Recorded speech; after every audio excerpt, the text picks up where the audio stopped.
and welcome back to episode number 48 of the CrossFit Harrow podcast. Hope all is well, all is good. We are a little bit closer to our freedom, and things hopefully should start to improve over the next couple of weeks if they haven't done so already. It's been a bit of a whirlwind week on kind of the news and media kind of front. But I wanted to address something that I thought was very relevant for the moment in the current circumstance with regards to change. It can only be you that can change. Has to start with you. You want things around you to change. Maybe there's something you're not happy with about yourself or the environment that you're in. And a lot of us are probably feeling that right now with the whole, as an example, in terms of being relevant, Meghan and Harry situation. Regardless, none of that is really our business anyway. But it gets exposed, and I'll talk a little bit more about that in a second. But maybe you want to change the world, and I'm not talking politics or anything like that. I'm talking more values, morals, compassion towards others. You want people to be kind to each other. Start with yourself. It has to come from you. You want things to change? Start with you.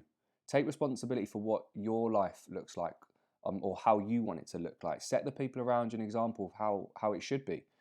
Set the standard, and don't tolerate anything less. Set examples to your co-workers, your friends, your family, and even strangers of how to treat people. I could talk about this for hours and hours on end, but today I'm actually going to keep this quite short because it's quite a strong message and something that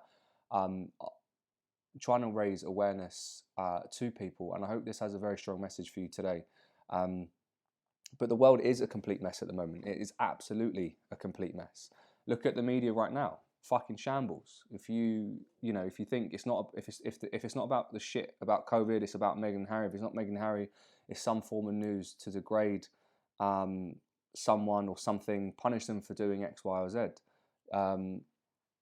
The people that write this toxic thing, that come out, they deserve nothing. And I don't want to say more than that because it will defeat the whole message of today's podcast. But recently, I don't know how I came across it, but I watched something with regards to Denzel Washington. He was at an interview for some awards or something like that, and he was being interviewed by a reporter, and he said, "What is the long-term effect of too much information? The need to be first, not even to be true anymore. We live in a society where it's just first. We don't care who it hurts. We don't care who we destroy. And we don't even care if it's true. Just say it. Just sell it. Anything you practice, you'll get good at, including bullshit." And that's so... Do you know how profound that is? And how relevant and true that is to right now, the current circumstance that the world is in, just with everything going on.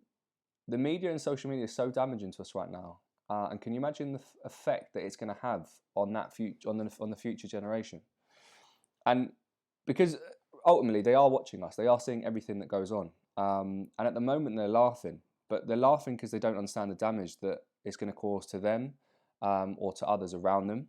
But those tears of laughter, of humiliating others, or even just joining in, will soon become real tears. Tears of sadness, maybe desperation, that maybe might not even ever be repaired over a period of time. And they are watching our every move. They're watching the moves that we're making towards others. They're seeing the movements that are made on the media, on the social media front. And sometimes, we might sit there and we might laugh, we might exchange comments or messages and things. But people, they're seeing that, the way that we're talking about people. Set the example of tolerance. Teach people from right from wrong through action and behavior, not necessarily just discipline all the time. I've always said that we should help others, and I've always said I truly believe that one element of real happiness, in terms of personal happiness internally within yourself, is becoming selfless and helping others. So you want change? Start with you. I often ask myself how the world and how we're in this current position and how we've got to this point. Maybe greed, selfishness, money, religion, I don't know, status, we'll never know. But I actually want to finish this podcast, and I did tell you it'd be short, that I want to finish it on one man can't change the world, but one man can change the world for one person.